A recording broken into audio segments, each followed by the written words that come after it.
अस्सलाम वालेकुम, कैसे हैं आप सब। आई होप कि आप सब ठीक ठाक होंगे और अपनी गार्डनिंग को एंजॉय कर रहे होंगे। फ्रेंड्स, आज की जो वीडियो है वो पेटूनिया की सीड्स कलेक्टिंग वीडियो है। और मेरे माशाल्लाह से ये पेटूनिया का वही पॉट है और जिसके अंदर मैं आप लोगों के साथ वीडियो शेयर कर चुकी हूँ कि बहुत ढेरों ढेर इसके ऊपर फ्लावरिंग हुई थी। और अब जो थी कुछ टाइम से मैंने इसकी पिंचिंग करना छोड़ दी थी, यानी इसकी जो डेड हेडिंग थी, फ्लावर्स जब स्पेंड हो जाते थे तो मैंने उनको हटाना जो है वो छोड़ दिया था।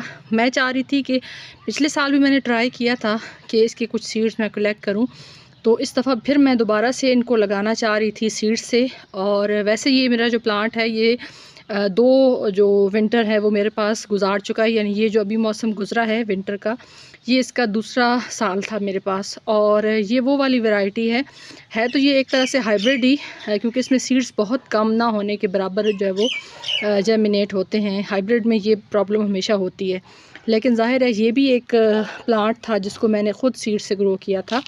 तो इसमें से कुछ चांसेस हैं कि हम जब सीड्स कलेक्ट करें तो जो अगर हम 100-50 सीड्स भी कलेक्ट कर लेते हैं तो उसमें से मे भी चांसेस हैं कि इसमें से कुछ अच्छे प्लांट्स हमें मिल जाएं। तो अब क्योंकि इनको मैंने काफ़ी टाइम से डेड हेडिंग नहीं की थी, तो अब काफ़ी सारे इनके सीड पॉट जो हैं वो रेडी हो चुके हैं। यहाँ पे मैं आपको दिखाती हूँ, ये देखिए, ये इनका ग्रीन सीड पॉट है। ये देखें, ये अभी कच्चा है, लेकिन यहाँ पे ये देखिए, ये इनका एक सीड पॉट है, ये अब तकरीबन खुल चुका है। अगर इसको अभी भी हम कलेक्ट नहीं करेंगे तो सारे सीड इसके आगे पीछे झड़ जाएंगे। तो इस तरह के जो ग्रीन सीड पॉड हैं उनको आपने नहीं तोड़ना, बल्कि जो इस तरह के हैं ये यहाँ पे आपको ब्राउन ब्राउन से नज़र आ रहे होंगे, तो इस तरह के जो सीड पॉड हैं जो ब्राउन हो चुके हैं उनको आपने कलेक्ट करना है। तो यहाँ पे काफ़ी सारे मैं देख रही हूँ सीड पॉड, साथ साथ इसके अंदर जो है वो अभी भी अप्रैल जो है वो मिड से आगे गुजर चुका है और इसके ऊपर अभी भी फ्लावरिंग जो है वो हो रही है। लेकिन क्योंकि अब इसकी मैंने पिंचिंग नहीं की, स्पेंड फ्लावर्स को कट नहीं किया, तो अब इसके फ्लावर्स जो हैं वो कम आना स्टार्ट हो चुके हैं। लेकिन ये है कि आप स्टेम्स को देख सकते हैं कि इसने कितनी भरपूर फ्लावरिंग की है। तो अब इसको ट्राई करेंगे सीड इसके कलेक्ट करने की, ताकि कुछ हमारे पास अमाउंट सीड्स की आ जाए और नेक्स्ट ईयर हम इसको लगा सकें। उसके अलावा यहाँ पे क्योंकि जो मैंने ख़ुद सीड्स लगाए थे उसमें से तो कोई सीड जर्मिनेट नहीं हुआ, लेकिन जो सेल्फ सीडलिंग से निकले थे वो इसके 2 प्लांट जो हैं वो रेडी हो चुके हैं। और ये अगर आप पहले से मुझे फॉलो कर रहे हैं तो मैं आपको बता चुकी थी कि ये वो वाला प्लांट है जिसके ऊपर एक प्लांट के ऊपर 2 रंग के फ्लावर्स आते हैं। तो ये जो 2 मेरे पास ग्लासेस में सॉरी फ्रेंड्स, ये जो 2 मेरे पास ग्लासेस में रेडी हुए हैं प्लांट्स, ये दोनों पे एक कलर के फ्लावर्स नहीं आते, यानी एक जो फ्लावर है वो पिंक कलर का आता है और दूसरे के ऊपर पर्पल कलर का। तो ये 2 प्लांट्स क्योंकि मैं पहले से लगा रही हूँ तो मुझे पता है कि ये आसानी से चल जाएंगे। सिर्फ ये है कि इसको गर्मियों में थोड़ा सा मुझे शेडी प्लेस पे रखना पड़ेगा, ताकि इसको जो है वो डायरेक्ट धूप ना पड़े। और जब इंशाल्लाह आगे जब टाइम आएगा आने वाले मौसम में विंटर में, तो फिर ये दोबारा से इसको मैं किसी बड़े पॉट के अंदर, जिस तरह से इस पॉट के अंदर मैंने ये लगाया हुआ, उसी तरह से इनको भी शिफ्ट कर दूंगी, तो ये दोबारा से बहुत अच्छी अपनी ग्रोथ जो है वो स्टार्ट कर देंगे। साथ साथ जो इसके ऊपर इक्का दुक्का फ्लावर्स खिलते हैं उनको मैं पिंच करती जा रही हूँ। पिंचिंग करना क्यों ज़रूरी है?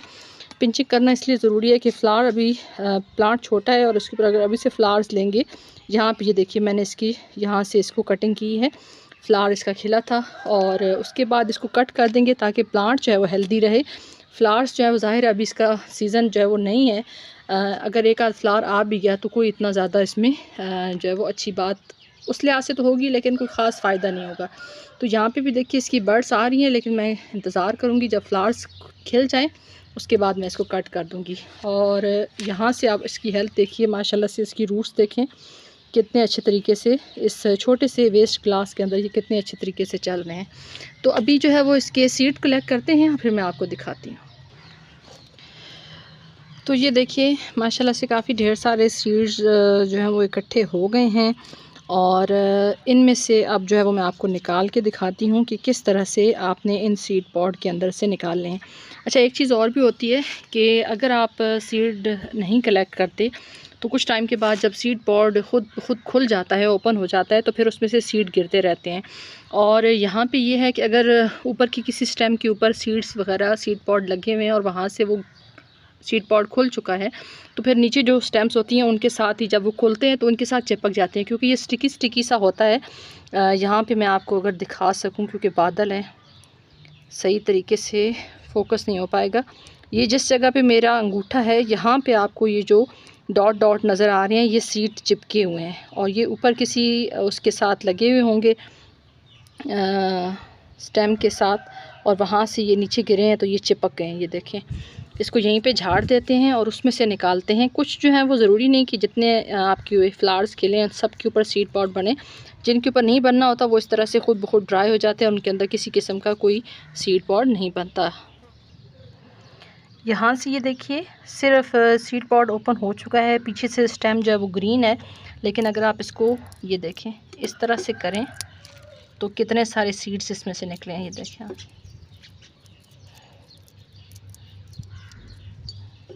और इसी तरीके से ये जैसे ही आप इसको ओपन करते हैं ये देखिए बहुत बारीक इसका सीड होता है, बहुत ज़्यादा बारीक, बहुत टाइनी टाइनी सा। इसीलिए ज़्यादा चांसेस ये होते हैं कि जब आप इसको कलेक्ट नहीं करते तो ये हवा से ही जब सीड पॉड ओपन होते हैं तो फिर इसमें से खुद ब खुद झड़ के ये देखिए ये सारे ज़ाया हो जाते हैं। तो इन सब को मैं निकाल लूँ फिर मैं आपको दिखाती हूँ। तो ये देखिए, आई होप कि अब आपको अच्छे से विज़िबल हो रहा होगा इनके सीड और जो बाकी वेस्ट है वो भी। तो इनको अब जो है वो हमने पहले अच्छे से ड्राई करना है क्योंकि इसमें बहुत जल्दी फंगस लग जाता है अगर आप ग्रीन ही इनको जो है वो सेव कर लेंगे। और उसके बाद आपने ये करना है कि इनको अच्छे से ड्राई करके हल्की सी इसके अंदर वो डैश या उपलों की अगर राख है या लकड़ी की राख है वो हल्की सी इसके अंदर मिक्स करके आपने करना है ताकि इसके अंदर फंगस जो है वो किसी तरीके से ना लग सके और हमारे सीड जो है वो महफूज हो जाएँ। और फिर जब इंशाल्लाह ज़िंदगी रही तो सितंबर अक्टूबर में आप इनको दोबारा से सीड से लगा सकते हैं और इस तरह से खूबसूरत जो फ्लावर्स हैं वो अपने गार्डन के अंदर पा सकते हैं। तो अगर आपको ये मेरी वीडियो अच्छी लगी हो तो वीडियो को लाइक कर दें, चैनल पे न्यू हो तो चैनल को सब्सक्राइब कर दें।